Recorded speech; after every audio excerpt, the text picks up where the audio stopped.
Radyo Pilipinas, Radyo Publiko. Radyo Pilipinas, Radyo Publiko.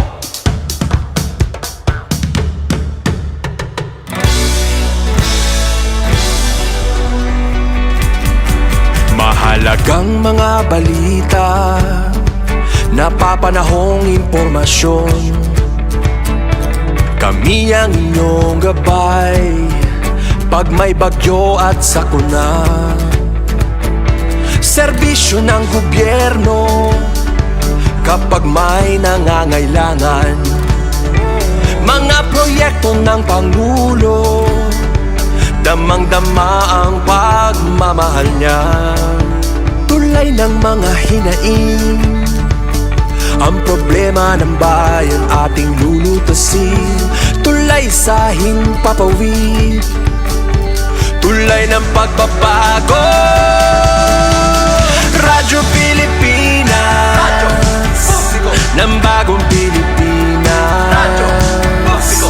Radyo Pilipinas, Radyo Publiko. ng bagong Pilipino. Mga proyekto ng Pangulo, damang-dama ang pagmamahal niya. Radyo Pilipinas, Radyo Publiko. ang boses ng Pangulo.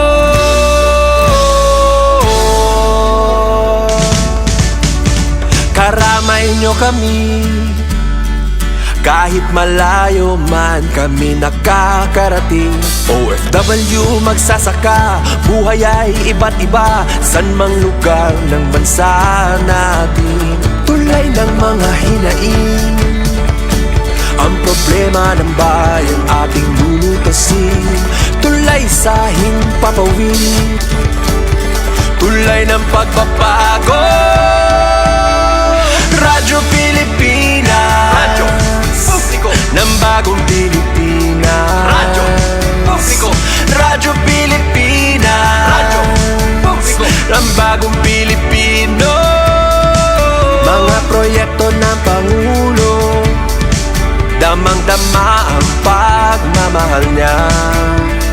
Radyo Pilipinas, Radyo Publiko. ang boses ng Pangulo. Radyo Publiko. Radyo Pilipinas, Radyo Publiko. Radyo Pilipinas. Ito ang Presidential Broadcast Service Radyo Pilipinas, Radyo Publiko. ng Bagong Pilipinas para sa Bagong Pilipino. Naghahatid ng mahahalagang balita at impormasyon na guugnay ng pamahalaan sa sambayanan. Tulay sa himpapawid ng serbisyo publiko. Radyo Pilipinas, Radyo Publiko, ang boses ng Pangulo. Sa Mega Manila, 738. Radyo Pilipinas, Radyo Publiko. Radyo Pilipinas. Radyo Pilipinas World Service Online, reaching you in digital format. Anytime, anywhere. From Manila, Philippines. Ang Pilipinas ngayon! Narito na ang pinakamainit na mga balita na nakalap sa bawat sulok ng bansa. Ihahatid sa bawat Pilipino saan man kayo sa mundo. Ang Pilipinas ngayon! Pakinggan ang bawat kaganapan sa bawat lalawigan. Ito ang Pilipinas ngayon!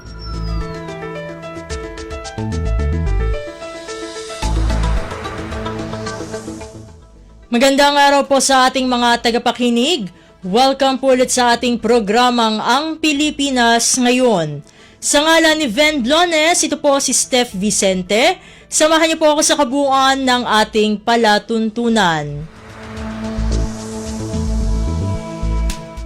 Tulad ng dati, mapakikinggan po ang ulat ng ating mga kapatid na himpilan sa probinsya, ang ating mga segmentong balitang negosyo at kalakalan, balitang sports at balitang artista, maging ang ilan sa mga pangunahing balita mula dito sa ating bansa.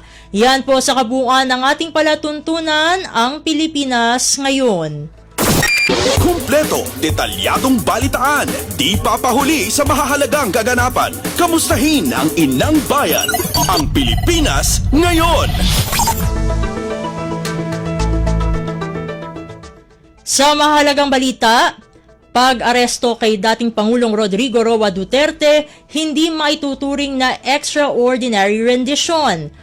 Ayon kay International Criminal Court o ICC accredited lawyer, Attorney Joel Butuyan, ang extraordinary rendition ay pag-aresto halimbawa sa isang terorista na isusuko bansa sa bansa habang may arrest warrant aniya sa pag-aresto sa dating Pangulo. Ang detalye ng balitang ito mula kay Raquel Bayan. Hindi extra rendition ang nangyaring pag-turnover ng Pilipinas sa International Criminal Court kay dating Pangulong Rodrigo Duterte para sa kasong crimes against humanity ng dating Pangulo na mayroong kinalaman sa war on drugs ng nagdaang administrasyon. Sa Malacanang press briefing, ipinaliwanag ni ICC accredited lawyer Attorney Joel Butuyan na ang extra rendition ay yung pag-aresto halimbawa sa isang terorista na isusuko sa isang bansa patungo sa isa pang bansa. Sa ilalim anya ng extra rendition, hindi na nangangailangan ng warrant of arrest. Sa kaso anya ng pag-aresto kay dating Pangulong Duterte, malinaw na mayroong hawak na warrant of arrest ang mga otoridad. Bukod dito, hindi anya bansa sa bansa ang nag-ugnayan para sa pagsasakatuparan ng pag-arestong ito. Bagkus, naganap ito dahil sa bisa ng warrant of arrest na inilabas ng isang international court. Dahil dito, hindi anya maituturing na extra rendition ang nangyaring pag-aresto sa dating Pangulo. Extra rendition ay yung pag-aresto ng parang isang terorista na isusurrender sa isang country, no? Sa ibang country, hindi sa international court, no? Dito merong doon walang warrant of arrest yun, yung extra rendition. Ito meron hong warrant of arrest issued by an international court, and hindi ito country to country. So hindi ho extra rendition yung nangyari dito. Mula sa Malacanang para sa Bagong Pilipinas, Raquel Bayan, Radyo Pilipinas, Radyo Publiko. Pasada ng mga balita mula sa Pilipinas para sa mga Pilipino saan man sa mundo. Ang Pilipinas ngayon.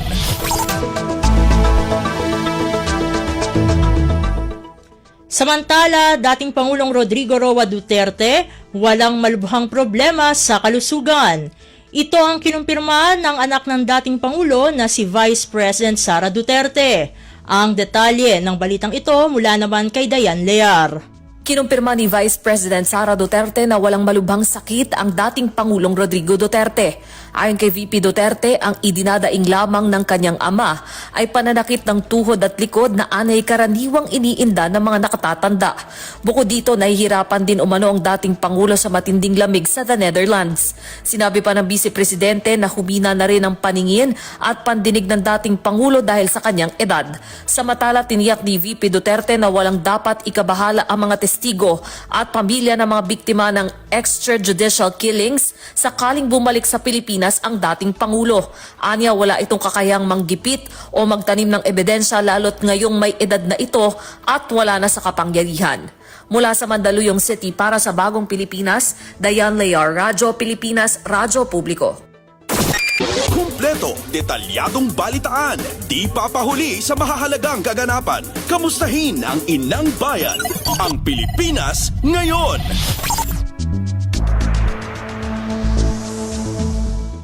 Sa iba pang mga balita, mga questionableng individual na nakatanggap ng confidential funds ng Department of Education o DepEd sa ilalim ng nakaraang pamumuno ni Vice President Sara Duterte sa ahensya patuloy na nadaragdagan. Isiniwalat ni Deputy Majority Leader Paulo Ortega na matapos aniya ang sitsirya, prutas, root crop, brand ng cellphone at 5 dodong ay natuklasan naman ang Team Amoy Asim. Ang detalye ng balitang ito mula kay Kathleen Forbes. Humaba pa lalo ang listahan ng questionableng mga pangalan na umano'y binayaran gamit ang confidential funds ng DepEd noong pinamumunuan pa ito ni Vice President Sara Duterte. Isiniwalat ni Deputy Majority Leader Paulo Ortega na matapos ang sitsirya, prutas, root crop, brand ng cellphone at 5 dodong ay natuklasan naman ang Team Amoy Asim. Sa patuloy na pagsusuri ng Kongreso sa listahan ng mga nakatanggap ng confidential funds ng DepEd, lumitaw ang mga pangalang Amoy Liu, Fernan Amoy at Joe De Asim. Ang tatlong ito wala ring record ng kapanganakan, kasal o kahit kamatayan sa database ng Philippine Statistics Authority. Bagay anya na nagdudulot ng malaking kwestiyon sa pagiging lehitimo ng paggamit ng pondo. Una nang lumabas sa pagdinig ng House Blue Ribbon Committee na sa 677 na benepisyaryo ng confidential fund ng DepEd. Batay na rin sa isinumite nilang listahan sa Commission on Audit, 405 dito ang walang record ng pagkakakilanlan. Sa dami ng mga kakaiba at kakatuwang pangalan, naniniwala ang mambabatas na hindi ito simpleng kapabayaan, bagkus ay sadyang pineke ang mga pangalan sa liquidation. Mula kamera para sa Bagong Pilipinas, Katin Forbes, Radyo Pilipinas, Radyo Publiko. Pasada ng mga balita mula sa Pilipinas para sa mga Pilipino saan man sa mundo. Ang Pilipinas ngayon.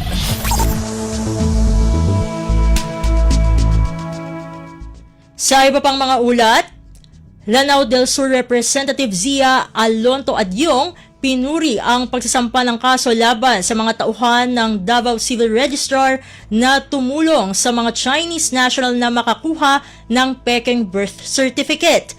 Naharap ang 4 na kawani ng Davao Civil Registrar sa kasong falsification at cybercrime matapos lumabas sa investigasyon na binigyan ng Peking record ng kapananganakan ang Chinese nationals para makakuha ng Filipino identity.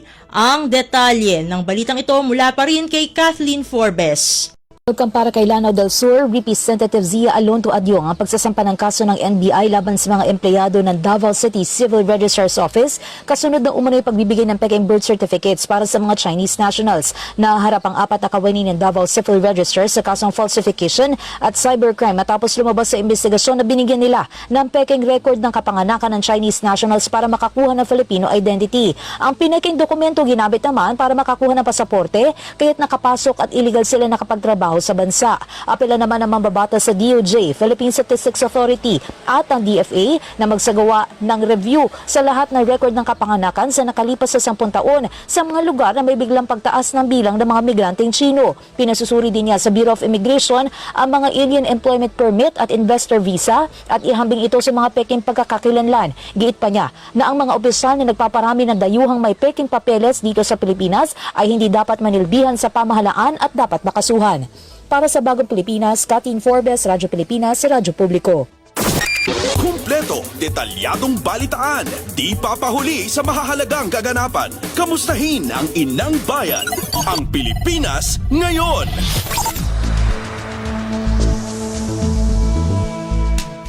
Sa iba pang mga balita, Presidential Communications Office Secretary Jay Ruiz binigang diin na fake news ang kalaban ng lipunan at hindi mga kapwa Pilipino. Ayon sa kalihim, bukod sa mga vlogger ay mas kailangan na bigyang pansin ang regulasyon sa mga social media platform. Ang detalye ng balitang ito mula kay Kathleen Forbes. Sa ginagawang pagdinig ng Tri-Committee sa Kamara ay personal na umapila si Presidential Communications Office Secretary Jay Ruiz sa mga Pilipino na magkaisang labanan ang fake news. Giit niya, hindi tayo ang dapat nag-aaway-away, bagkus ay dapat magsama-sama laban sa fake news, illegal gambling, deepfake, pornography at hate speech na siyang pinakamalaking laban ng henerasyon ngayon. Binigyan din niya na higit sa mga vloggers mas kailangan ng regulasyon sa mga social media platforms. Paliwanag niya, pawang mga foreign company ang mga ito at kapag may kailangan i-take down na mali impormasyon ay natatagalan. Maari naman anya pagtulungan ng PCO, DOJ at DICT ang pagtukoy sa mga peking impormasyon online. Itinutulak din niya pagpapalakas sa Cybercrime Prevention Act, pagkakaroon ng mga polisiya na tinatanggap internationally para sa regulasyon ng social media at hiniling din sa mga mambabatas na ikonsidera ang framework ng Digital Services Act habang tinitiyak na mapoprotektahan ang freedom of expression. Isa pa sa ibinabala ng kalihim ay ang pag-usbong ng deepfake. Labisaan niya nakakabahala na may mga OFW na nai-scam dahil napapaniwala sa deepfake. Sabi pa ni Secretary Ruiz na ang deepfake ay isa ng banta sa ating national security. Para sa Bagong Pilipinas, Katin Forbes, Radyo Pilipinas, Radyo Publiko. Pasada ng mga balita mula sa Pilipinas para sa mga Pilipino saan man sa mundo. Ang Pilipinas ngayon. Sa iba pang mga ulat, pagtutulungan ng Presidential Communications Office o PCO at Cybercrime Investigation Coordinating Center o CICC kontra fake news at scams na papanahon na. Ito ang reaksyon ni Senador Sherwin Gatchalian sa partnership ng PCO at CICC sa paglulunsad ng Hotline 1326 laban sa fake news at scams. Ang detalye ng balitang ito mula naman kay Nympha Asuncion. Kinilala ni Senador Sherwin Gatchalian ang pagiging napapanahon at mahalaga ng partnership ng Presidential Communications Office o PCO at ng Cybercrime Investigation Coordinating Center o CICC sa gitna ng paglaganap ng fake news at online scams sa social media ngayon. Ito ang reaksyon ng Senador sa partnership ng PCO at CICC sa paglulunsad ng Hotline 1326 laban sa fake news at scams. Ayon kay Gatchalian, para epektibong malabanan ng disinformation at online scams, dapat na maging masigasig ang mga ahensya ng gobyerno sa pagbubunyag ng mga maling impormasyon sa kanilang mga jurisdiksyon.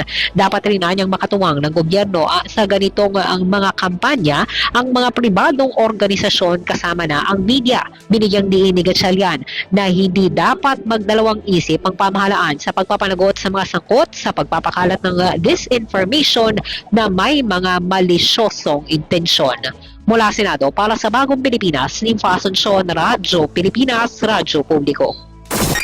Kumpleto, detalyadong balitaan, di papahuli sa mahahalagang kaganapan. Kamustahin ang inang bayan, ang Pilipinas ngayon. Samantala, pag-aresto sa isang vlogger dahil sa fake news, dapat magsilbing babala sa mga irresponsableng content creator ayon sa isang mambabatas. Inaresto ng National Bureau of Investigation o NBI ang vlogger na si Wendelin Magalso mula Oslob, Cebu matapos ipakalat ang isang minanipulang pahayag ni Pangulong Ferdinand R. Marcos Jr. na dapat gawing legal ang ipinagbabawal na gamot sa bansa. Ang detalye ng balitang ito mula kay Kathleen Forbes. Magsilbi dapat paalala sa mga social media content creators na mayroong karampatang parusa ang irresponsableng pagpapakalat ng fake news. Ito ang tinura ni Taguig Representative Pami Zamora kasunod na pagkakaaresto ng NBI sa vlogger na si Wendelin Magalso mula Oslob, Cebu matapos ipakalat ang isang minanipulang pahayag umano ng Pangulo Ferdinand R. Marcos Jr. na dapat gawing legal ang ipinagbabawal na gamot sa bansa. Giit niya may hangganan ng pagiging content creator lalo na kung ginagawa ito para manira, magpakalat ng kasinungalingan at kumita mula sa panluloko. Ayon sa NBI, minanipula at binago ni Magalso ang isang social media quote ng Pangulo na inilabas ng TV5. Agad itong inaksyonan ng NBI Central Visayas Regional Office matapos ireklamo ng Natura Media Network matapos mamonitor ng kanilang cyber patrol. Pag-amin ni Magalso na ginawa niya ang peking post para kumita ng pera. Maaring maharap si Magalso sa 6 na buwan hanggang 6 na taong pagkakakulong at multa na hanggang 200,000 pesos. Kinilala naman ni Zamora ang pagbabantay ng TV5 Network at mabilis na aksyon ng NBI, kasabay ng panawagan na maturuan ang kabataan kung paano kilalanin ang totoo sa peke. Para sa Bagong Pilipinas, Kathleen Forbes, Radyo Pilipinas, Radyo Publiko.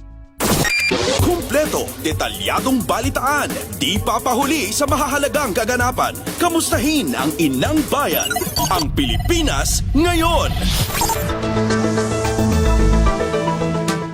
Sa iba pang mga balita, kasanayan sa digital technology kailangan ibaba hanggang sa barangay para malabanan ang cybercrime at fake news. Ayon kay dating Department of the Interior and Local Government Secretary at Alyansa Senatorial Candidate Ben-Hur Abalos, mahalagang mabigyan ng sapat na pondo at kasanayan ang mga ahensyang nakatutok sa cybercrimes.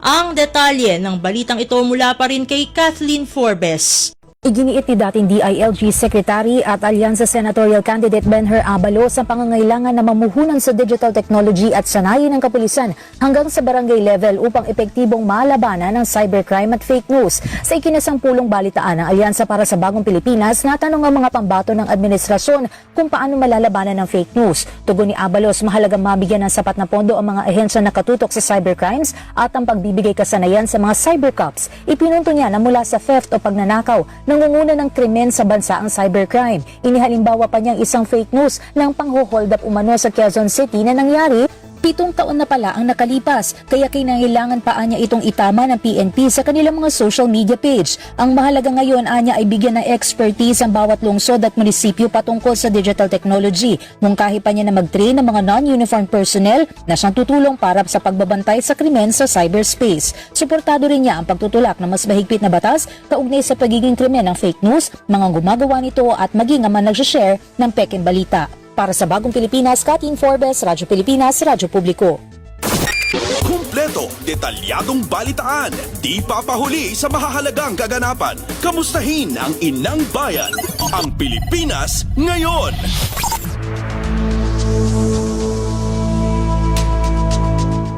Samantala, pamunuan ng North Luzon Expressway o NLEX, pansamantalang ititigil ang paniningil ng toll mula Balintawak hanggang May Kawayan sa northbound na bahagi nito. Ayon sa NLEX, tugon ito sa panawagan ng Department of Transportation o DOTR dahil sa epekto sa mga motorista ng nangyaring aberya sa Marilao Interchange Bridge.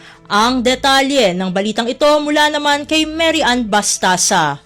Epektibo mamayang tanghali ay magpapatupad ng temporary toll relief ang NLEX Corporation sa northbound portion ng expressway mula Balintawak hanggang May Kawayan. Ayon sa NLEX, tugon ito sa panawagan ng Department of Transportation dahil sa epekto sa mga motorista ng nangyaring aberya sa Marilao Interchange Bridge. Mananatili ang toll relief hanggang sa muling mabuksan ang lahat ng lanes sa Marilao northbound. Una na naglatag ng traffic plan at ng zipper lane ng NLEX sa Marilao northbound at southbound habang patuloy na kinukumpuni ang tulay. Nanatili rin nakadeploy sa lugar ang mga patrol at traffic marshal para gabayan ang mga motorista at agad na tumulong sa mga nangangailangan. Patuloy namang humihingi ng pag-unawa ang NLEX sa publiko habang sinisikap na maibalik ang normal na daloy ng mga sasakyan sa lalong madaling panahon. Mula sa NLEX para sa Bagong Pilipinas, Mary Ann Bastasa, Radyo Pilipinas, Radyo Publiko. Pasada ng mga balita mula sa Pilipinas para sa mga Pilipino saan man sa mundo. Ang Pilipinas ngayon. Sa kaugnay na balita, Department of Transportation o DOTR ikinatuwa ang pagpapatupad ng pamunuan ng North Luzon Expressway o NLEX ng libreng singil sa toll mula Balintawak hanggang May Kawayan exit. Ito ay kaugnay ng nagpapatuloy na pagkumpuni ng nasirang tulay sa bahagi ng Marilao sa Bulacan. Ang detalye ng balitang ito mula kay J. Mark Dagala. Nagpasalamat ng Department of Transportation sa pagtugon ng pamunuan ng North Luzon Expressway sa kanilang panawagan na ilibre ang toll sa mga motoristang dumaraan sa nabanggit na lansangan. Ito habang hindi paganap na naisasaayos ng NLEX ang nasirang tulay sa bahagi ng Marilao sa Bulacan matapos itong mapinsala na sa pagdaan ng isang overloaded na truck. Batay sa abiso ng NLEX Corporation, walang sisingiling toll mula sa Balintawak hanggang May Kawayan exits habang nagpapatuloy ang pagkukumpuni. Una rito ay ginit Transportation Secretary Vince Dizon na dapat ilibre ng NLEX ang toll sa naturang lugar dahil sa hindi magandang serbisyong hatid dito dulot ng pangyayari. Sa payag ng DOTR, sinabi nito na ang pagtugon ng NLEX sa panawagan ng pamahalaan ay ang pagpapakita ng pangako na tulungan at mga pasero at maibsan ang kanilang kalbaryong dinaranas. Mula sa lungsod ng Sinuman para sa Bagong Pilipinas, Mark Tagala, Radyo Pilipinas, Radyo Publiko. Kumpleto, detalyadong balitaan, di papahuli sa mahahalagang kaganapan. Kamustahin ang inang bayan, ang Pilipinas ngayon. Samantala, 90,000 motorista makikinabang sa pagtatapos ng mga isinasagawang bahagi ng Cavite-Laguna Expressway o CALAX. Ito ang hinayag ng Department of Public Works and Highways o DPWH matapos ang inspeksyong pinangunahan ni Pangulong Ferdinand R. Marcos Jr. sa Silang Cavite. Ang detalye ng balitang ito mula kay EJ Lazaro. Inaasahan ng pamahalaan na makatutulong sa 70,000 sasakyan araw-araw ang pagtatapos ng mga natitirang bahagi ng CALAX ayon yan sa Department of Public Works and Highways o DPWH matapos ang inspeksyon pinangunahan ni Pangulong Ferdinand R. Marcos Jr. sa Silang Cavite. Sa kasalukuyan, 45,000 na mga sasakyan ang gumagamit ng Calax kada araw. Ngunit sa sandaling matapos ang 8.64 kilometers subsection 3 at iba pang bahagi ng proyekto, inaasahang dodoble ito sa 90,000 na mga sasakyan. Ang subsection 3 na kasalukuyang nasa 44% ng konstruksyon ang magkokonekta sa Silang o Aguinaldo Interchange at ang magiging pinakamahabang operational segment ng Calax. Ayon kay DPWH Secretary Manuel Bonoan, tuloy-tuloy pa rin ang right-of-way acquisition sa Cavite upang mapabilis ang trabaho sa proyekto. Target ng gobyerno na matapos ito upang higit pang mapaluwag ang daloy ng trapiko sa Cavite at Laguna at makapaghatid ng mas mabilis na biyahe para sa mga biyahero na makikinabang dito araw-araw. Para sa Bagong Pilipinas, ito si EJ Lazaro, Radyo Pilipinas, Radyo Publiko. Pasada ng mga balita mula sa Pilipinas para sa mga Pilipino saan man sa mundo. Ang Pilipinas ngayon.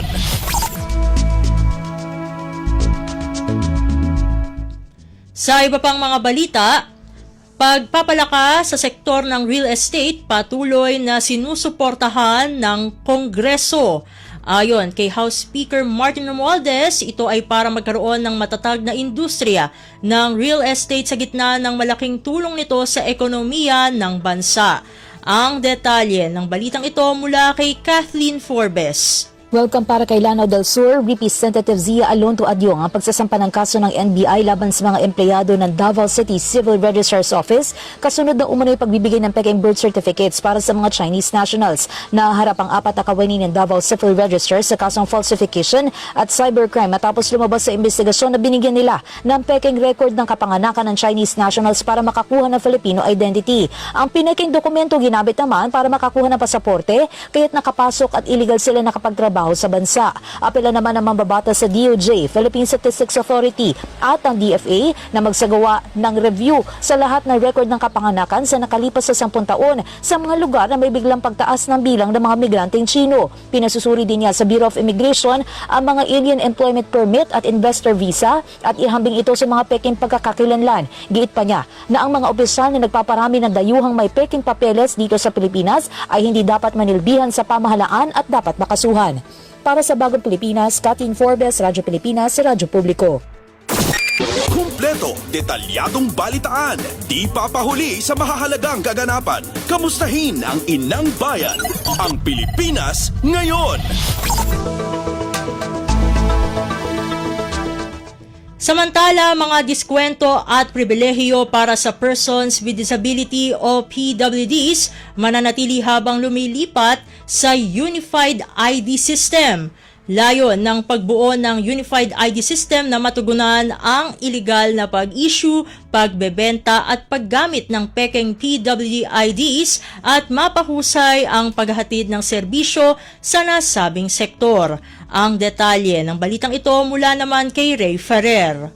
Tiniyak ng Department of Social Welfare and Development at ng National Council on Disability Affairs na hindi mahadlangan ang paghatid ng basic services sa persons with disabilities habang ginagawa ang Unified Identification System. Ayon kay DSWD Assistant Secretary Elaine Palyarcuna, maaari pa rin maka-avail ng 20% discount, value-added tax exemption at iba pang serbisyo ang PWDs habang lumilipat mula sa lumang ID tungo sa Unified ID System. Layo ng pagbuo ng Unified ID System ay para matugunan ang illegal issuance, pagbebenta at paggamit ng fake PWDs ID at mapahusay pa ang paghatid ng basic services sa mahihirang sektor. Kailangan muling mag-apply ang PWD para sa isang ID sa sandaling mabuo ang Unified System at may 12 buwang transition period. Sabi pa ni Asik Palyarcuna, pasisimula ng pilot test ng Unified System mula Hulyo hanggang Disyembre sa 32 piling LGU sa buong bansa. Katumbas ito ng 200,000 persons with disabilities o 10% ng kabuuang populasyon ng PWDs hanggang Marso 7. Mula sa Quezon City para sa Bagong Pilipinas, Ray Ferrer, Radyo Pilipinas, Radyo Publiko. Pasada ng mga balita mula sa Pilipinas para sa mga Pilipino saan man sa mundo. Ang Pilipinas ngayon. Sa kaugnay na balita, pilot testing ng Person with Disability o PWD Unified ID target simulan sa buwan ng Hulyo. Ayon kay Department of Social Welfare and Development o DSWD Assistant Secretary Attorney Elaine Falyarcuna, tatagal ang pilot testing hanggang Disyembre ngayong taon bago ang kabuang implementasyon sa taong 2026. Ang detalye ng balitang ito mula kay Mary Ann Bastasa. Plano ng Department of Social Welfare and Development na mailaga na sa Hulyo ang pilot testing ng PWD Unified ID. Sa pulong balitaan sa PIA, sinabi ni Attorney Elaine Falyarcuna, ASEC for International Affairs and Attached and Supervised Agencies, ongoing na ngayon ang procurement para sa software at hardware para sa Unified ID. Nagbalangkas rin Technical Working Group para sa Policy Development at System Development sa NCDA.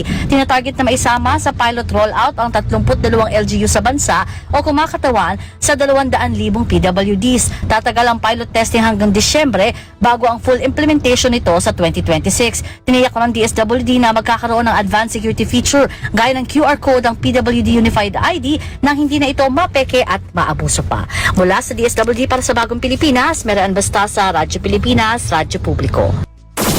Kumpleto, detalyadong balitaan, di papahuli sa mahahalagang kaganapan. Kamustahin ang inang bayan, ang Pilipinas ngayon.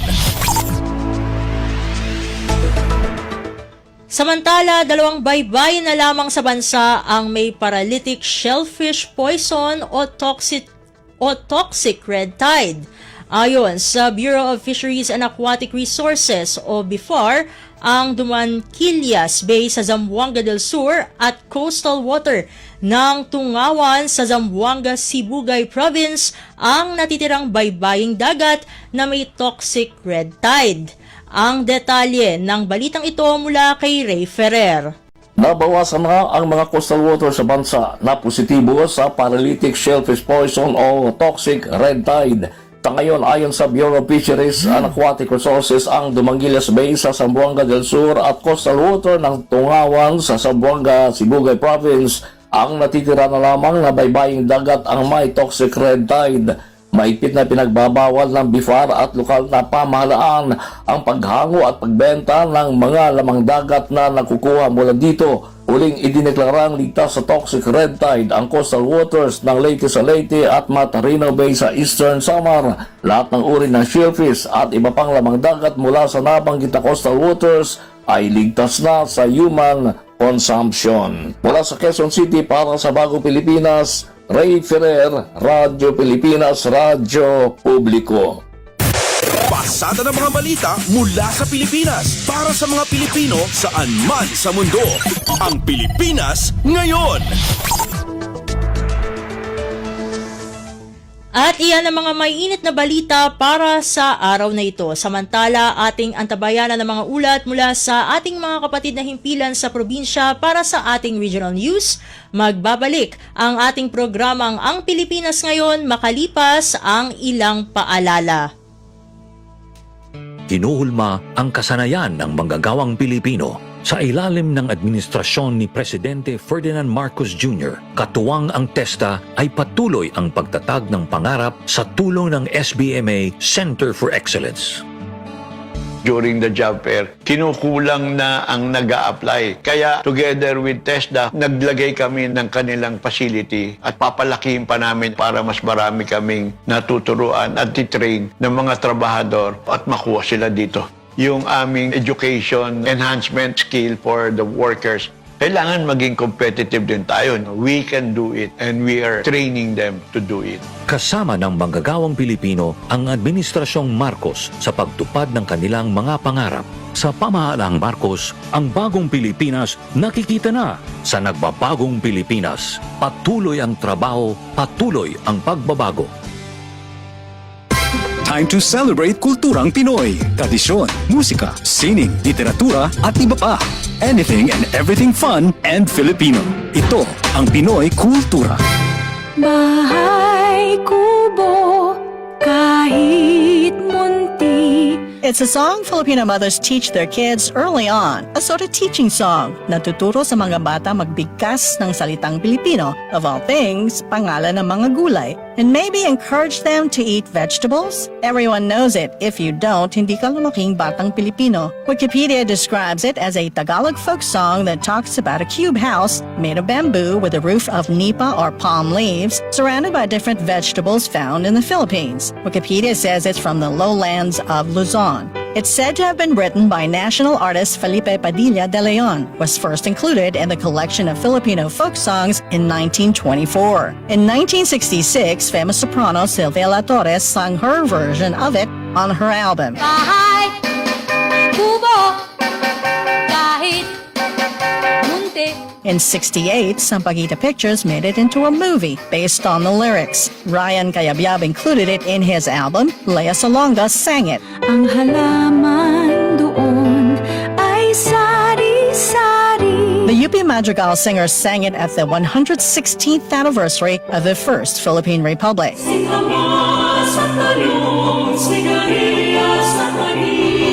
Bahay Kubo is a long-lasting legacy. You still hear it today, laman ng mga trivia contest. The number of Filipino school children that have sung the tune are legion, many doing so ad infinitum in school programs, making it the most recognizable and easy-to-remember tunes ever.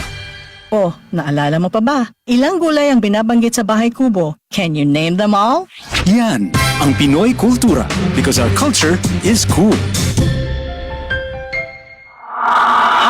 Hatol ng bayan. Election Quick Facts. Gun ban.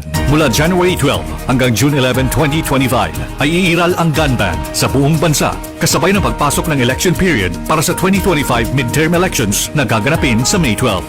Ang mga lalabag ay papatawan ng parusang pagkakakulong sa loob ng 1 hanggang 6 na taon, permanent disqualification from public office, at aalisan ng karapatang bumoto. Samantala, ang mga dayuhan naman na mahuhuli ay ipadedeport matapos ang kanilang pagkabilanggo. Hatol ng bayan. Election Quick Facts. Radyo Pilipinas World Service Online, reaching you in digital format. Anytime, anywhere. From Manila, Philippines.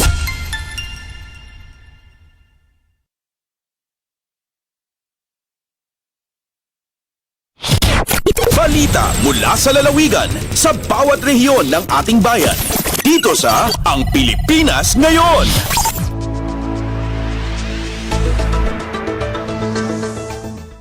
Narito na ang bugso ng ating mga regional news. Dumako muna tayo sa rehiyon ng Luzon. 11 depektibong timbangan na kumpiska sa inspeksyon ng Department of Trade and Industry o DTI sa Cagayan. Narito ang buong balita na ihahatid sa atin ni April Ratio mula sa Tuguegarao. Kaspasid ni Consumer Protection Initiatives ti Department of Trade and Industry no DTI ang tultuloy ti panang sigurado ti Provincial Office dayto diti Cagayan. Akus-kuso dit may bakpakita kadag iti timbangan ang maararamat iti palengke. Iti panakitinulong da iti Local Price Coordinating Council in Sayangkat ti DTI Cagayan.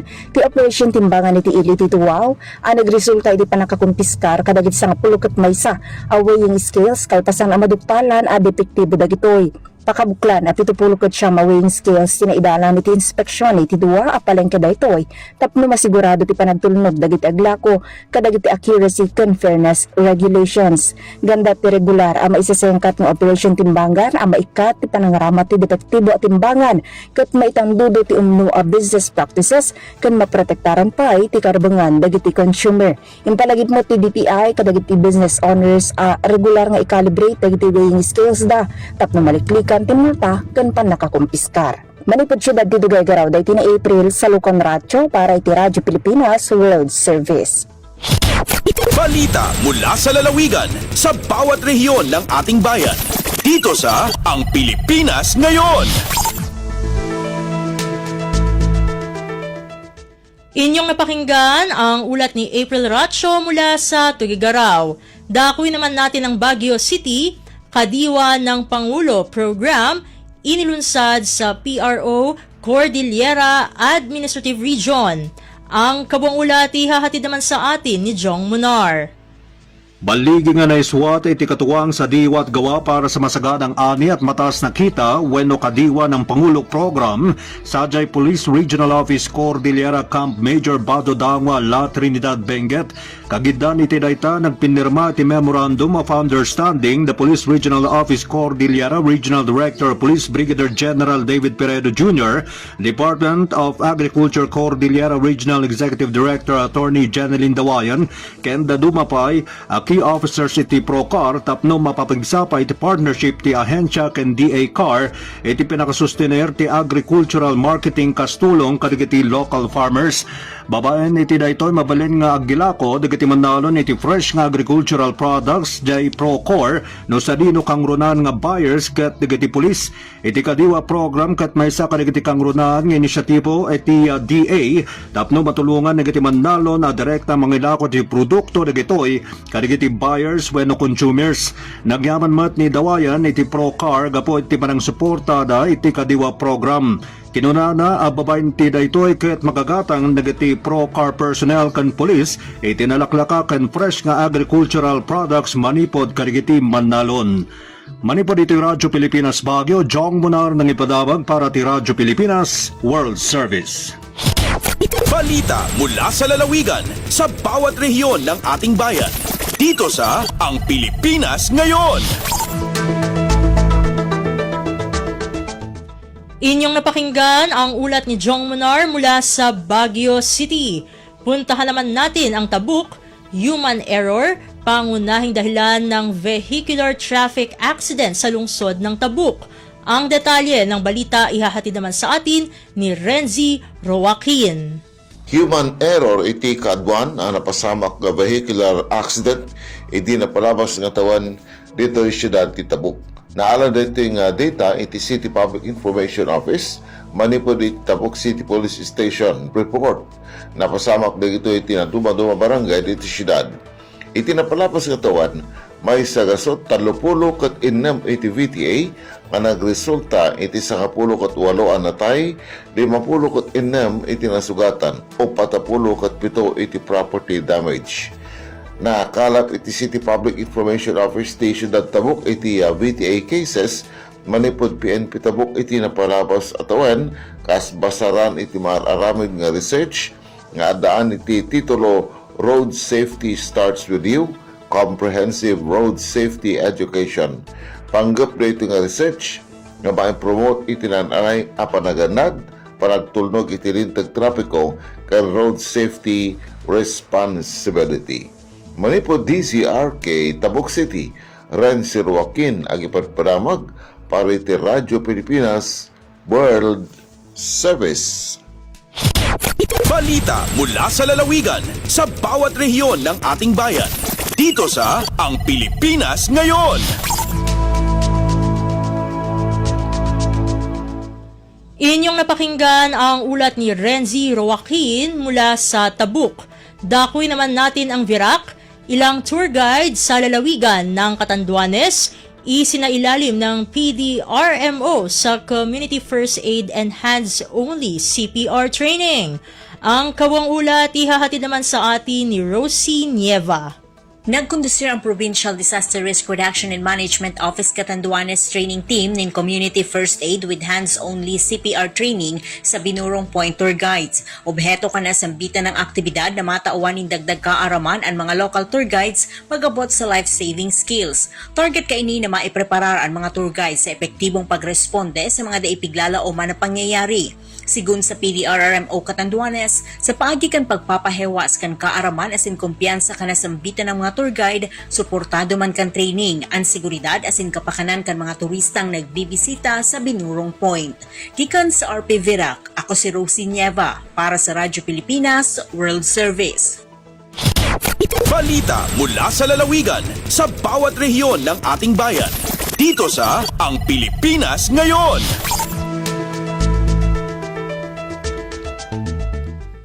Inyong napakinggan ang ulat ni Rosie Nieva mula sa Virac. Dumako na tayo ngayon sa rehiyon ng Kabisayaan. Pagpapatigil ng whale shark watching sa Bohol, isang seryosong hakbang tungo sa sustainable tourism sa lalawigan ayon sa Kapitolyo. Atin naman pakinggan ang balita ni Jessa Aguailanan mula sa Cebu. Mao kini ang gipasabot ni Bohol Governor Erico Aristotle Lamentado ato sa gipahigayong Sustainable Encounters Responsible Marine Wildlife Tourism Seminar nga gipahigayon mismo sa lalawigan sa Bohol. Matod sa gobernador, usa ka proactive measure ang gihimo sa probinsyal na kagamhanan aron masiguro nga makabuot ang malungtaron o sustainable wildlife tourism sa Bohol. Human nasuta nga ang operasyon sa whale shark interaction sa lalawigan nakalapas sa lagda. Ang pagpahunong matud pa niya usa ka klaro ug tataw nga mensahe nga ang Bohol naghatag og importansya sa malungtarong epekto inay sa dinalian nga ekonomikanhon nga benepisyo niini. Gituki sa maong seminar ang mga balaod, lagda ug best practices sa pagpahigayon og sustainable wildlife tourism nga mamahimong panaminan aron kun buksa na pagbalik ang maong aktibidad sa Bohol, magsubay na unya kini sa insaktong pamaagi. Ang maong seminar gipasiugdahan sa DENR, DA, DILG, Provincial Government of Bohol ug civic and private partners. Gikan sa RP1 Cebu sa Aguailanan para sa Radyo Pilipinas World Service. Balita mula sa lalawigan sa bawat rehiyon ng ating bayan. Dito sa Ang Pilipinas Ngayon.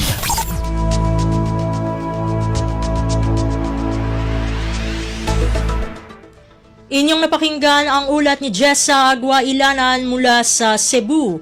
Dadako naman tayo ngayon sa Iloilo.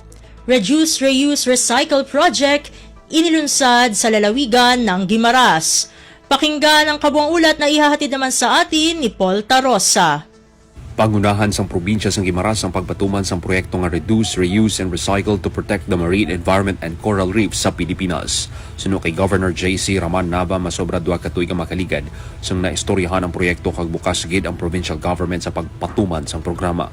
Ginpasalamatan ni Governor Nava ang GIZ, isa ka leading service provider sa patag sang International Cooperation for Sustainable Development kag Department of Environment and Natural Resources sa pagpili sa Guimaras sagud mapatuman ang programa sa ginhiwat nga handover workshop. Ang Reduce, Reuse, and Recycle to Protect the Marine Environment and Coral Reefs project nagatuyo nga mapabaskog ang implementation capacities para mapanubo ang land-based waste leakage kag maproteksyonan ang marine environment. Nagalaw ang gobernador nga matigayon ini para mas matutukan ang panghangkat sang plastic waste sa isla sang Guimaras. Nagikan sa RP Iloilo ini si Paul Tarosa para sa Radyo Pilipinas World Service. Balita mula sa lalawigan sa bawat rehiyon ng ating bayan. Dito sa Ang Pilipinas Ngayon. Inyong napakinggan ang ulat ni Paul Tarosa mula sa Iloilo. Dumako na tayo ngayon sa rehiyon ng Mindanao. Pagtatanim ng gulay ng Bayaba Sustainable Livelihood Program Association sa Cabadbaran City na pagtagumpayan matapos mabigyan ng tulong pinansyal ng Department of Social Welfare and Development o DSWD sa Caraga Region. Ang detalye ng balita ihahatid sa atin ni Jocelyn Morano mula sa Butuan. Malampusong nakapahigayon sa ilang sagana nga pag-ani ang Bayabas Sustainable Livelihood Program Association sa umahan niini dito sa Barangay Bayabas, Cabadbaran City. Kini na ang ikatulong higayon nga maayo ang resulta sa tubo sa tinanom nga talong ug daghan ang naani. Sa unang ani 19 kilo ang giabot ug sa ikaduhang ani misaka kini ngadto sa 42 kilo. Mas mitaas pa ang produksyon ug karon sa ikatulong ani mokabat na sa 80 ka kilong talong ang ilang na harvest. Sa miaging tuig pa lang nasugdan ang proyekto pinaagi sa tabang pinansyal nga 375,000 pesos sa programang Sustainable Livelihood Program sa DSWD Caraga. Sa nagkataas ni ining produksyon, nakita ang pagpursige sa benepisyaryo sa SLP ug tukmang pagdumala sa gisugdan ni ining proyektong agrikultural. Gilauman nga ang kalampusan kakuha ag inspirasyon sa uban pang komunidad nga gustong musulay sa larangan sa agrikultura. Gawas sa talong, ang Bayabas SLP Association na nanom usab og sitaw, bell pepper ug pipino. Gikan sa RP Butuan, kini si Jocelyn Morano para sa Radyo Pilipinas World Service. Balita mula sa lalawigan sa bawat rehiyon ng ating bayan. Dito sa Ang Pilipinas Ngayon.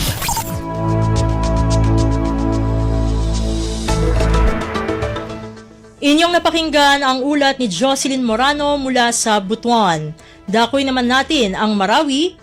Provincial Legal Services Office ng Lanao del Sur nagpaalala sa publiko hinggil sa parusa ng pagsusunog ng basura. Narito si Johania Yusof para sa balita. Pwede ko mga reminder sa Provincial Legal Services Office sa Lanao del Sur si kumadaklatao so di ka kapakay o kapanutong sa marsik o di na open burning sabab ko pangitaban na Republic Act No. 9003 o di na so Ecological Solid Waste Management Act of 2000. Piyakatanayran na sagyang kaya balaod na adin akabayadan o sirano tapos kasupakron. Ipuun sa talugatos taman sa Sanggibo o di na kapakaypan amadakap so tao ipuun sa salungan taman sa Sapulag huli magawi. Depende ko na ako kala o di nakapanad umiyang galbakyan amya kasupak sa giyang kaya pangitaban. Piyakata na a PLSO anta pagyang kaya pangitaban so kaplindi nga kung lilibta ago kapsiya pa kung mapia kambubulawasan no umanipiteng gisaan sabab sa mala imarat ararad so kaprapog. Misabab si inay panguyat a PLSO so mapia o kita kalamag sa basura ago so kapakasibaya kung mga basura apkedu anta kadi. Giya si Johanny Yuso pun sa Marawi para sa Radyo Pilipinas World Service. Balita mula sa lalawigan sa bawat rehiyon ng ating bayan. Dito sa Ang Pilipinas Ngayon.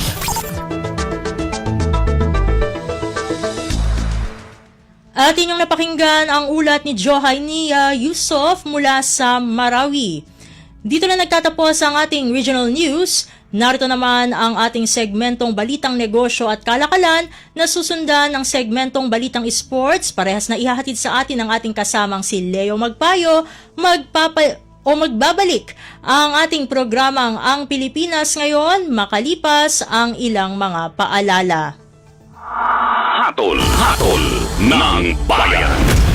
Election Quick Facts. Campaign period. Ang opisyal na campaign period para sa mga national candidates ay magsisimula sa February 11, 2025 at mayroon silang 90 days para mangampanya. Samantala, mayroon namang 45 days para mangampanya ang mga tumatakbo para sa local positions at magsisimula ito sa March 29, 2025. Ang campaign period ay matatapos sa May 10, 2025. Hatol ng bayan. Election Quick Facts. Ang bawat Pilipino ay kwento ng pag-asa at kasama si Pangulong Ferdinand Marcos Jr. Ang pinapangarap na bahay ay maisa sa katuparan na. Ang hanarin ninyong magkaroon ng maayos at sariling tahanan para sa inyo at sa inyong mga pamilya ay magiging abot kamay at abot kaya na rin. Ang layunin ng pambansang babae ay gustong-gusto ng Pangulo na magkaroon ng bahay ang bawat Pilipino. In our case, in SBMA, magtayo na tayo ng socialized housing para sa empleyado. Kaya ang layunin ng Presidente na magkaroon ng bahay ang bawat Pilipino ay isang napakagandang hangarin niya para sa mga kababayan niya. Ang hangarin ng pamilyang Pilipino ay makakamit. Sa pamahalaang Marcos, ang bagong Pilipinas nakikita na. Sa nagbabagong Pilipinas, patuloy ang trabaho, patuloy ang pagbabago.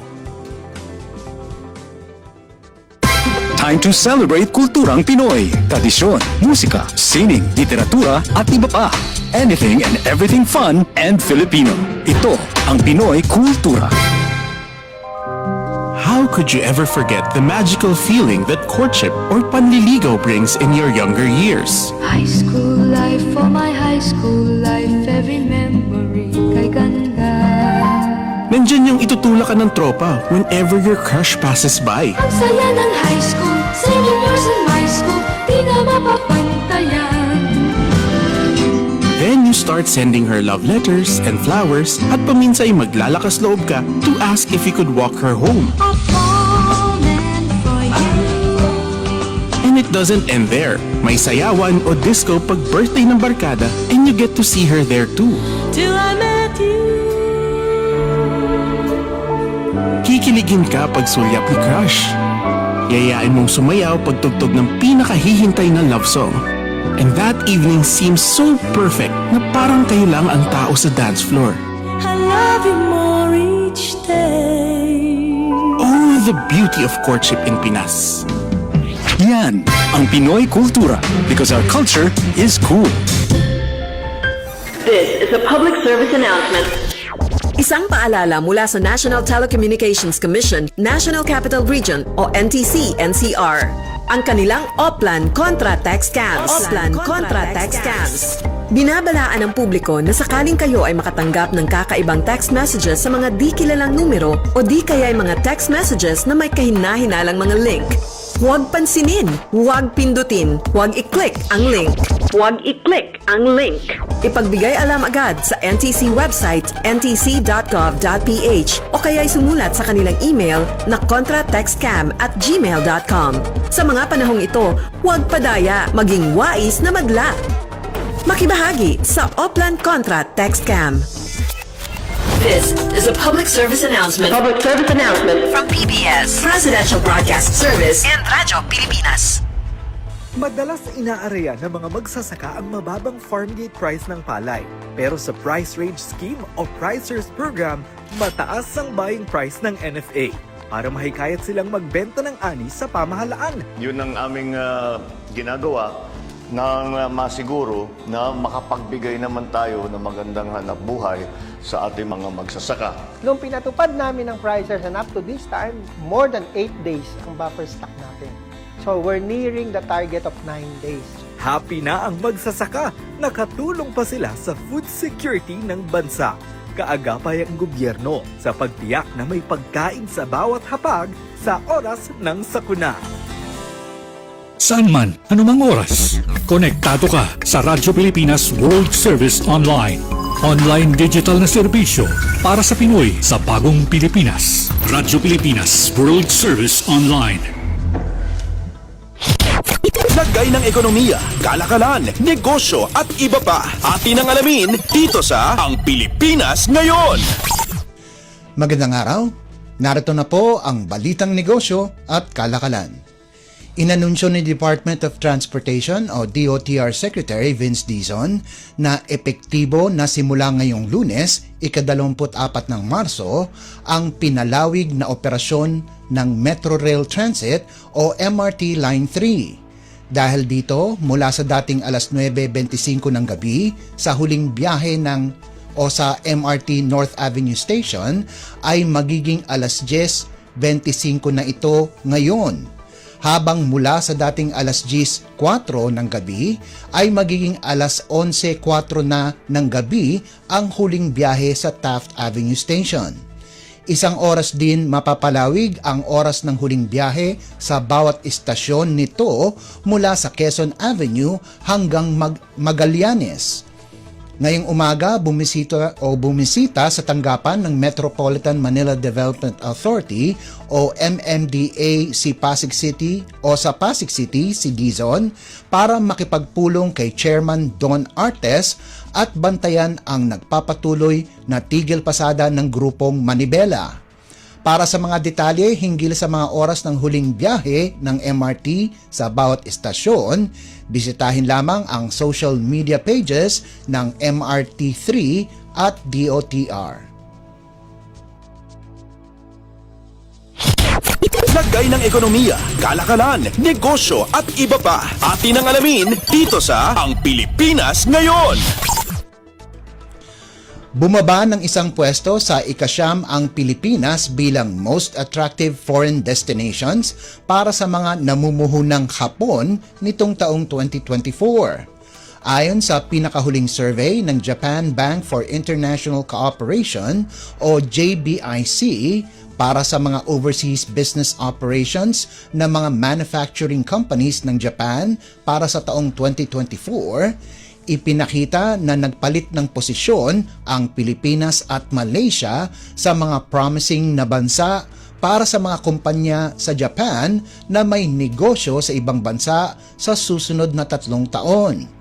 Ang bilang ng mga kumpanya na pinili ang Pilipinas ay bumaba ng 7.1% o 25 sa 351 Japanese companies para sa taong 2024. Noong 2023, mas mataas ang pumili sa Pilipinas ng 8.9% o 35 sa 375 namumuhunang Hapon ang nagsabi na kasama ang Pilipinas sa listahan ng kanilang pagpapalawig ng kanilang negosyo sa ibang bansa. Nalagpasan ng Malaysia ang Pilipinas nitong 2024 na may 7% at 26 o 7.26% sa mga kumpanya na ikinukonsiderang papalawigin nila ang kanilang negosyo na pumwesto bilang ikawalo. Bukod sa Malaysia, ang mga bansang mas mataas ang pwesto sa Pilipinas ay ang India at Vietnam na napanatili ang kanilang posisyon sa una at ikalawa ayon sa pagkakasunod at sinundan ito ng Estados Unidos, Indonesia, Thailand, China at Mexico. Mula sa ikapitong pwesto noong 2019 hanggang 2021, bumagsak sa ikawalong pwesto ang Pilipinas noong 2022 at napanatili ito hanggang 2023. Lagay ng ekonomiya, kalakalan, negosyo at iba pa. Atin ang alamin dito sa Ang Pilipinas Ngayon.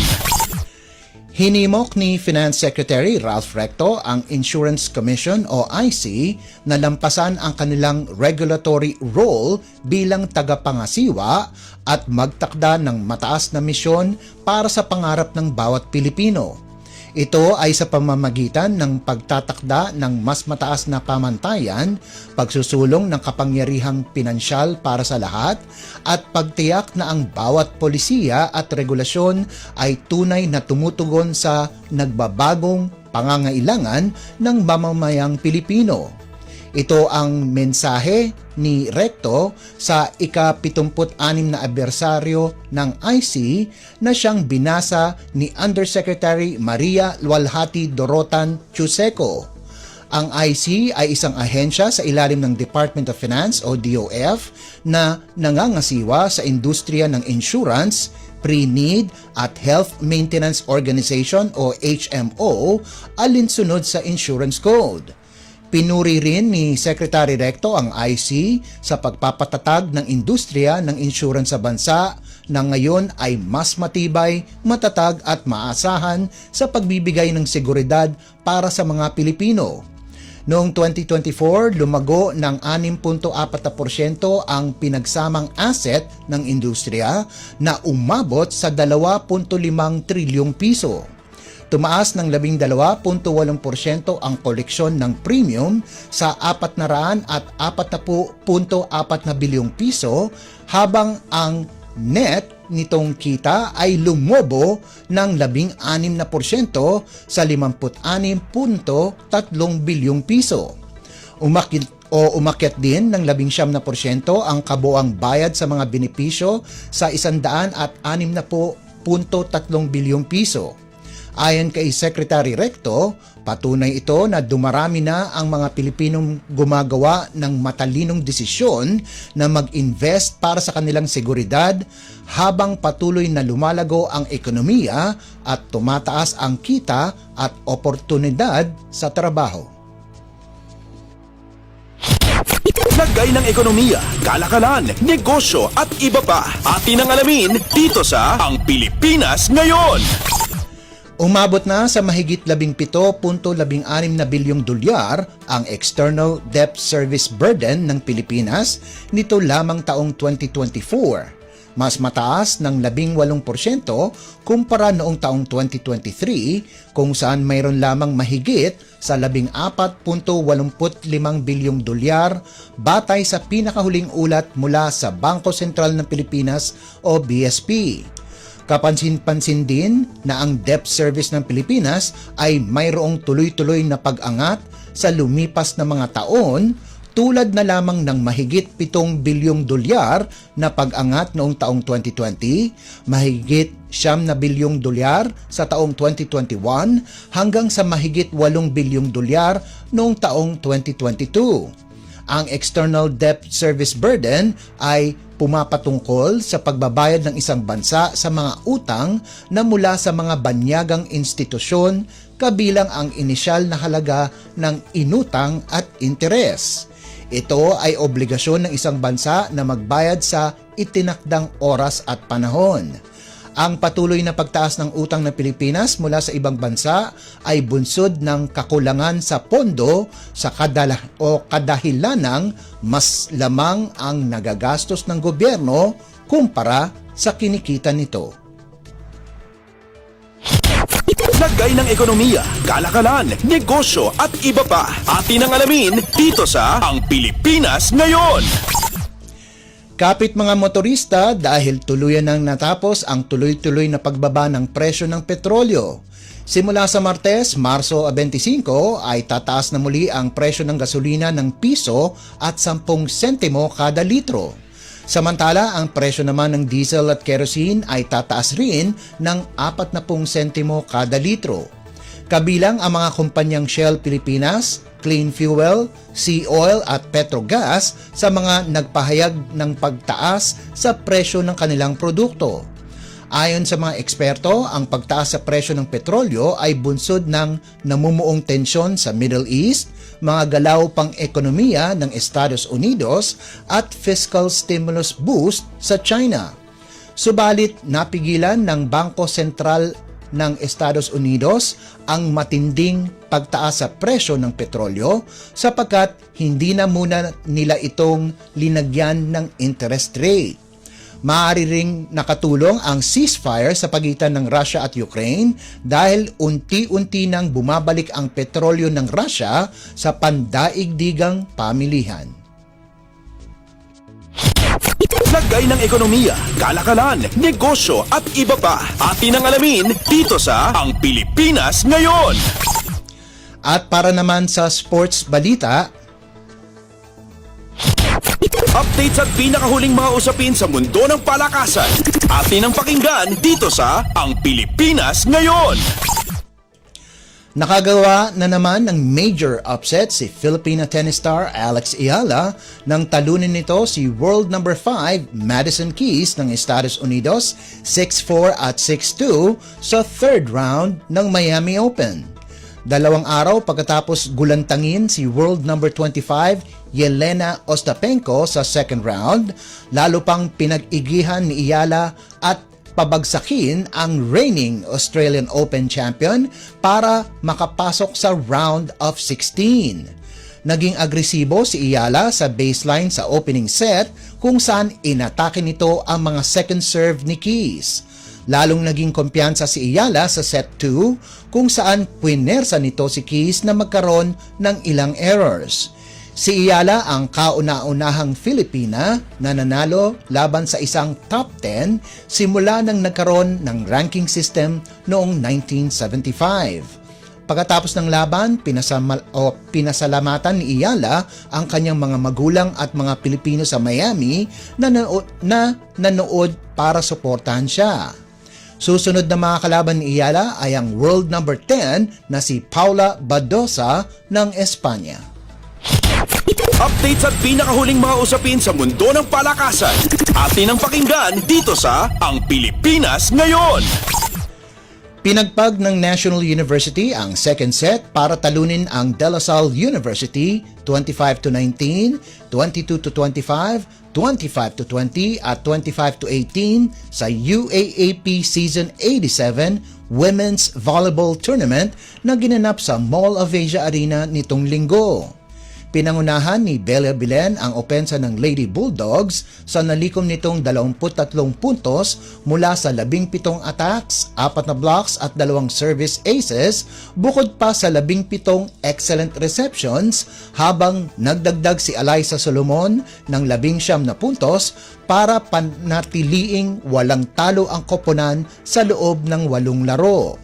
Ayon kay Belen, nahirapan din sila sa La Salle dahil meron din silang sistema katulad nila at inaasahan na din nila na hindi magiging madali ang ikalawang round. Nakagawa naman ng 19 na puntos si Shivana Laput habang nagambag si Angel Canino ng 15 puntos kung saan bumagsak ang Lady Spikers sa 5-3.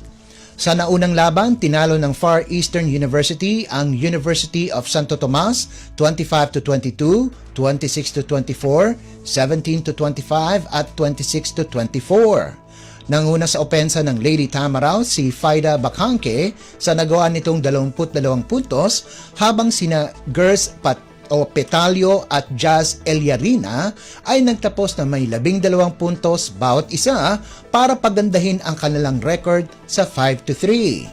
Sa kabilang panig, nagtapos ng may 20 puntos si Reg Jurado habang nagbigay ng 17 puntos si Maribeth Hilongo para sa Golden Tigresses na bumagsak sa 5-3 kartada. Updates at pinakahuling mga usapin sa mundo ng palakasan. Atin ang pakinggan dito sa Ang Pilipinas Ngayon. Binuksan ng Signal HD ang semifinals ng 2025 Spikers Turf Open Conference sa isang impresibong 25-13, 25-16 at 25-15 sweep laban sa VNS Laticrete sa larong ginanap sa Inares Sports Arena sa Pasig nitong linggo.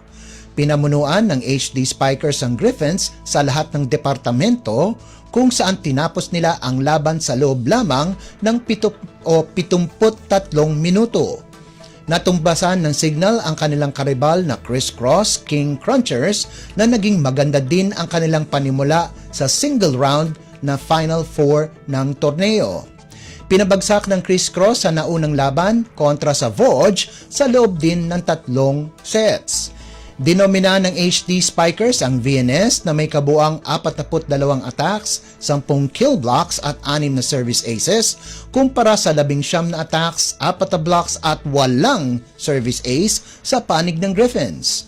Pinangunahan ni Louie Ramirez ang atake ng HD Spikers sa nagawa nitong 13 puntos habang nagdagdag din ito ng 6 na excellent receptions. Nag-ambag naman sina JP Bugawon at Wendell Miguel ng tig 10 puntos habang nagdagdag si Steven Rotter ng 7 puntos. Nakagawa din ng tig 5 puntos sina Lloyd Yosafat at Jao Umandal sa panig ng Signal. Layunin ng Signal na kunin ang kanilang ikalawang panalo sa Miyerkules kung saan makakatapat nila ang Savoj sa Rizal Memorial Coliseum sa Maynila. Nakagawa lamang ng 5 puntos si Casey Kulabat habang sina JV Sumagaysay at Rash Nursidik ay nagtapos ng may 4 na puntos bawat isa para sa Griffins na kakalabanin ang King Crunchers sa Miyerkules. Updates at pinakahuling mga usapin sa mundo ng palakasan. Atin ang pakinggan dito sa Ang Pilipinas Ngayon. Nagpakawala ng 13-6 opensa ang National University para tuluyang talunin ang Ateneo de Manila University sa UAAP Season 87 Baseball Tournament nitong linggo na ginanap sa Rizal Memorial Baseball Stadium sa Malate, Manila.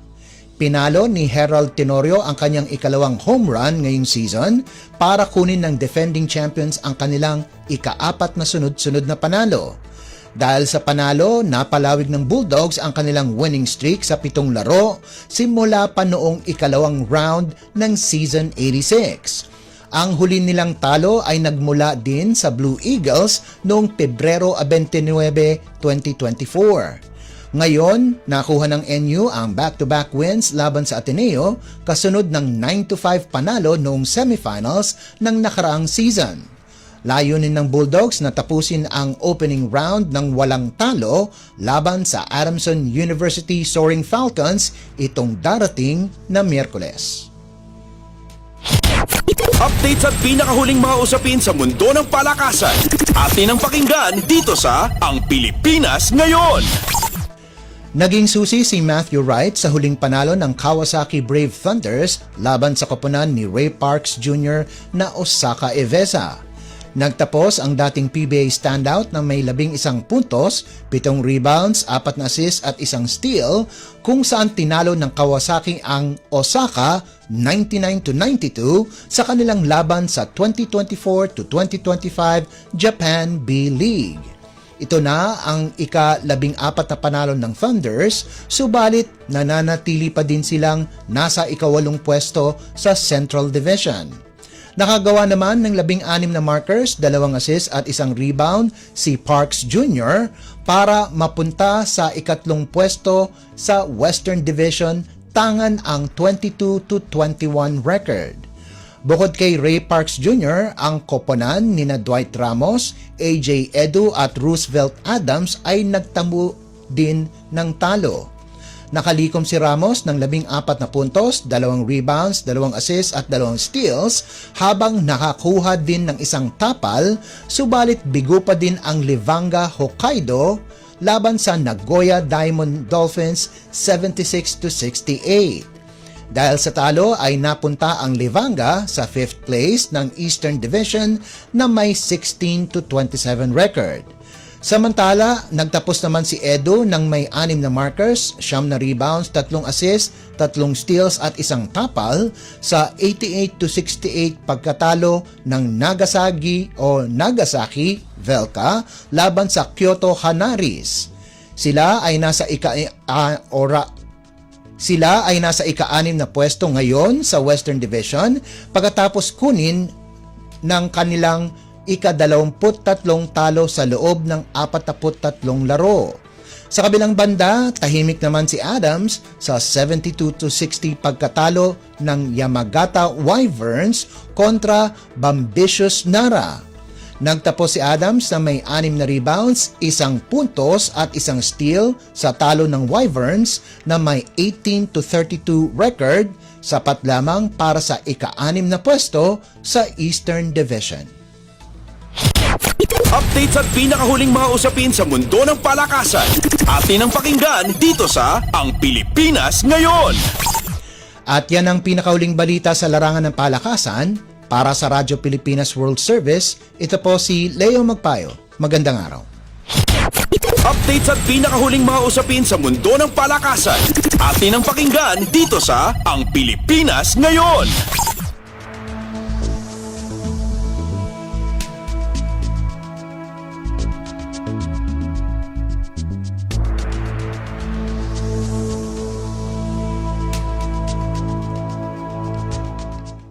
Maraming salamat Leo para sa ating mga segmentong Balitang Negosyo at Kalakalan at Balitang Sports. Samantala, narito naman ang ating segmentong Balitang Artista kasama ang nag-iisang si Mama JT sa pagbabalik ng Ang Pilipinas Ngayon makalipas ang ilang paalala. Hatol ng Bayan. Election Quick Facts. National and local positions. Sa darating na May 12, 2025 midterm elections, ang bawat botanteng Pilipino ay pipili ng mga bagong leaders para sa national and local positions kabilang ang 12 senators, members of the House of Representatives, at party list representatives at local government officials gaya ng governor, mayor, board members at councilors. Kasabay nito ay idinaos rin ang kauna-unahang Bangsamoro Parliament elections kung saan 25 members of the parliament at 40 party representatives ang ihahalal ng ating mga kapatid sa BARMM. Hatol ng Bayan. Election Quick Facts. Huy, nabiktima ka na ba ng fake news sa panahon ng digital media? Learn how to spot fake news. Check the source. Kung di legit, dapat magduda. Check the purpose. Informative or troll post at clickbait lang. Check the ownership. Mapagkakatiwalaan ba ang pinagkukuhanan nito? Check the time and date. Baka naman outdated na yung news na yan, ha? SPOT. Together, let's spot fake news. Tiyakin ang katotohanan, fake news ay labanan. A friendly message from PCO, DepEd, CHED, DSWD, DILG, PBS at Radyo Pilipinas. Ang latest, ang hottest sa showbiz and entertainment. Heto na sa Ang Pilipinas Ngayon.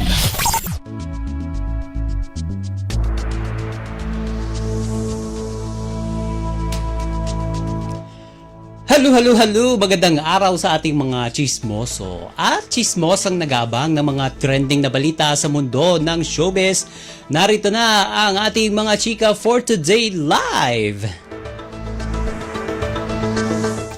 Ito, hindi nagdedmahan sa isang fashion show ang on-screen partners na sina Catherine Bernardo at Alden Richards. Sa isang video, makikita ang dalawa na tila sweet pa rin sa isa't isa. Agad na nag-viral ang naturang post kung saan nagkaroon ng backstage moment ang dalawa. Mapapanood sa naturang video na may kausap si Kath nang bigla niyang makita si Alden. At halatang na-excite ang aktres na makita niya ito kaya agad niyang nilapitan ang aktor at sila ay nagyakapan. At rinig na rinig pa nga sa background ang tilian ng fans sa likod ng camera na talaga namang nakita ang tagpong iyon sa pagitan ni na Alden at Katrina. Talaga namang kinilig sa moment ng magka-love team. After nilang magyakapan ay nag-usap pa sila habang nakangiti at kitang-kita na hinawakan pa ni Alden si Catherine sa likod upang alalayang maglakad papalayo sa kanya. At magugunita nga parehong rumampa sa naganap na body of work underwear fashion show sina Catherine at Alden kasama ang ilan pang bigating mga artista. At nagsimula ang espekulasyon na hindi nagpapansinan sina Catherine at Alden nang hindi sila magkasamang naglakad sa final walk bilang prime artists ng ABS-CBN at GMA. Sa halip kasi na si Alden, ang kapusohang na si David Licauco ang kasabay ni Catherine sa pagrampa. At agaw pansin rin sa event yung mga moment na nasa stage na lahat ng artista kung saan kinamayan ni na Catherine at Alden ang ibang mga kasama pero silang dalawa mismo ay hindi nagtama ang paningin sa isa't isa at hindi rin nagbatian. Ngunit dahil sa nasabing viral video, mukhang okay na ang at magkaibigan pa rin ang dalawang box office stars. Kamakailan ay binunyag ni OG Diaz na ang jowa o yung boyfriend ngayon ni Catherine ay si Lucena Mayor Mark Alcala. Yun ay haka-haka pa lamang. Ngunit wala pa itong kumpirmasyon mula sa dalawa hanggang sa ngayon. Ang latest, ang hottest sa showbiz and entertainment. Heto na sa Ang Pilipinas Ngayon.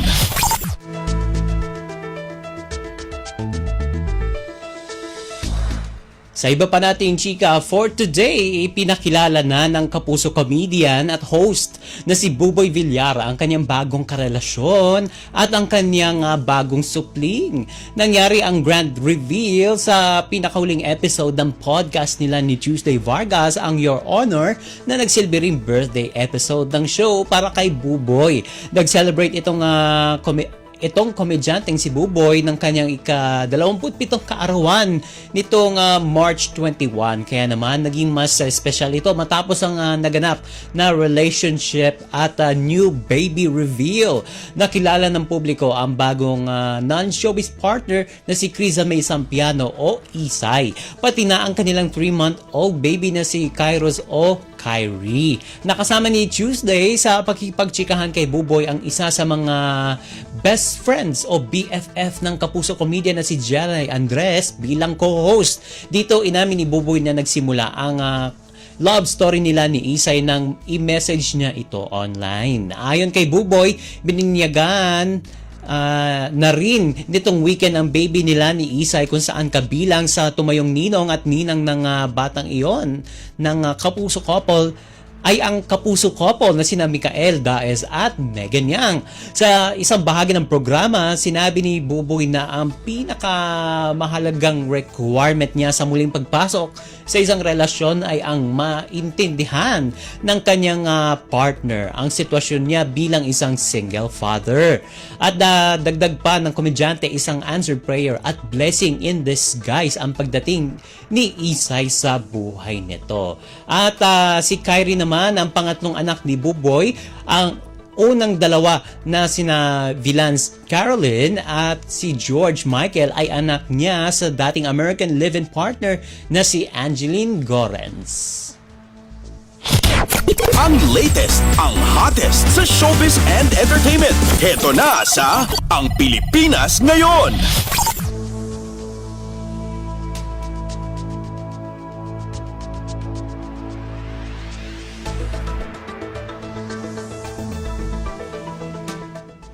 At sa uli nating chika for today, marami ang nagkokomento na baka raw magalit ang TV host na si Vic Soto at anak nitong si Vico kay Aramina dahil sa kalaban siya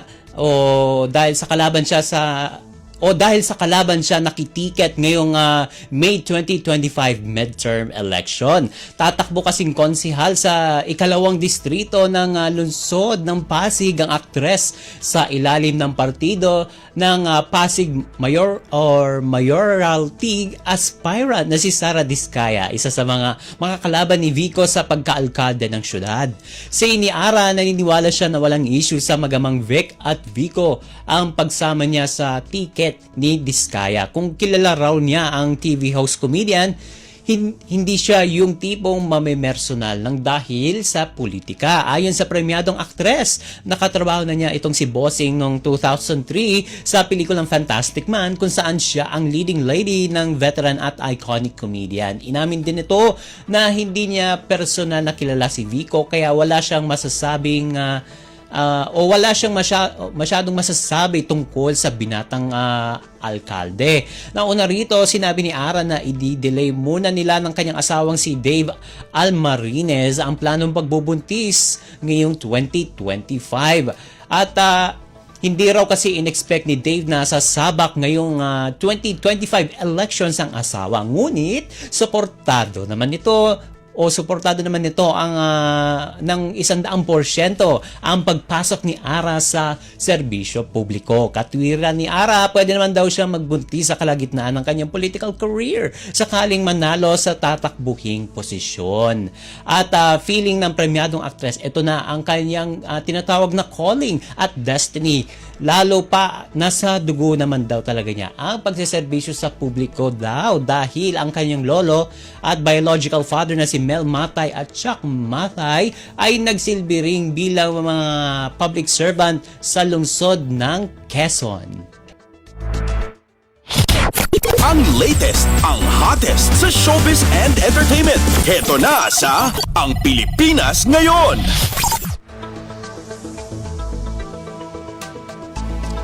And OMG, wala na tayong sapat na oras para sa ating balitang artista. Maraming salamat mga ka-chismis sa pakikinig sa aking mga chika for today live. Ako po si Mama JT para sa Radyo Pilipinas World Service. Ang latest, ang hottest sa showbiz and entertainment. Heto na sa Ang Pilipinas Ngayon.